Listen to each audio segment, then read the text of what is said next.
அனைவருக்கும் வணக்கம். 6ஆம் வகுப்பு கணக்கு 3ஆம் பருவம் இயல் 1 பின்னங்கள் பாடத்தலைப்பில் எடுத்துக்காட்டு 19வது கணக்கிற்கான விடையினை இந்த வீடியோவில் பார்க்கலாம். Welcome to Mani math board. Kandan 1/2 துண்டு கட்டிகையை 2 நபர்களுக்கு பகிர்கின்றார் எனில் ஒவ்வொருவருக்கும் கிடைக்கும் பங்கு என்ன? இப்போ 1/2 2ஆல் வகுக்கணும். பின்ன வகுத்தலுக்கு போயிட்டோம். நம்ம பின்ன வகுத்தலின் போது வகுத்தியின் தலைகீழியை கொண்டு பெருக்கணும். இதற்கான ஆன்சர் ஈஸியாக சொல்லிடலாம். என்ன பண்ணணும்? பின்ன வகுத்தல். கந்தன் என்பவரிடம் 1/2 துண்டு கட்டிகை இருக்குது. அதை 2 நபருக்கு பகிரணும். பகிர்ந்தளிக்கணும் அப்படின்னாவே வகுக்கணும். இதுதான் க்ளூ.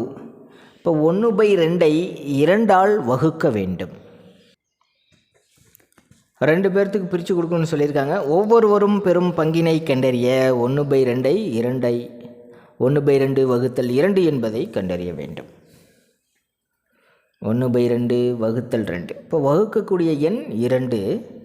இதனுடைய தலைகீழி பாருங்கள். 2 அப்படின்னா 2/1ன்னு அர்த்தம். முழு எண்களுக்கு பகுதியில் 1 இருக்கிறதா அர்த்தம். இதனுடைய தலைகீழி 2/1 தலைகீழினாவே என்ன அர்த்தம்? பகுதி தொகுதிக்கு போயிடும், தொகுதி பகுதிக்கு வந்துடும். ஸோ 1/2. இப்போ 1/2ஐ 2ஆல் வகுப்பது என்பது 1/2ஐ 2இன் தலைகீழியால் பெருக்குவதற்கு சமமாக இருக்கும். இப்போ 1/2 பெருக்கல் 1/2. இப்போ பெருக்கல் நம்ம ஈஸியாக செஞ்சிடலாம். தொகுதியும் பெருக்கணும். 1 பகுதியும் பெருக்கணும். 2 4. ஆகவே ஒவ்வொருவருக்கும் 1/4 துண்டு கட்டிகை கிடைக்கும். இவ்வளோதான் ஆன்சர். எடுத்துக்காட்டு 20வது கணக்கிற்கான விடையினை அடுத்த வீடியோவில் பார்க்கலாம். மேலே இருக்கிற ஐகார்ட் செக் பண்ணிக்கிங்க. இந்த கணக்கில் உங்களுக்கு கூடுதலான விளக்கம் தேவைப்பட்டால் கீழே இருக்கிற கமெண்ட் பாக்ஸில் கேளுங்க. தேங்க்யூ.